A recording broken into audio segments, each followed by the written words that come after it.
dấu pha tên in mai tu la ba cho phật in ông rồi xe anh xem lên anh không phải nó sẽ khan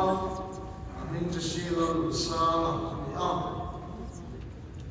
ai dọn sang mà đi về mà anh mong Rongol turin MCC ya,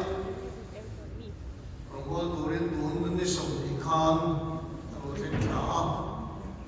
setelah itu lakukan ini Ijuan online taka MCFI inform, kalau shengle, amang beti kalau via bani. Rồi tôi đã cho các bố cái tiền một trạm đến đây có phải biết vào hiện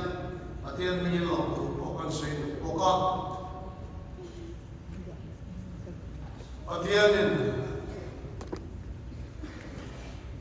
mình xuôi đàn lên mình học quý đàn đi các bạn có phong chỉ cái có cái nào tôi lên nó mua có phải cái đồng tiền về nào đi ai có về đi ăn phải về sẽ làm mình đang tập ai chuan và thiên chuan lòng bộ cái sinh nên có nghe một thì các bạn có phong ăn hết lại các chuyện ba các tiền một đồ lệ hết lại các chuyện một đồ các tiền một cái tiền riêng và thế nên là lòng cái xây nó đồ là cầm lướt của cái tiền cả lòng tôi xây một món này aku mai lo, aku mabiang in kasi mai lo, kasi nabiang in lo, tu say na tu athar lilo, au masela, lo kaya masela na lo masela, di na po yung masela. So ang soan in sino, di mo i-anuwa mo kati. Kaya ang bola ko siyempre mo i-patiyan sa kalong leang.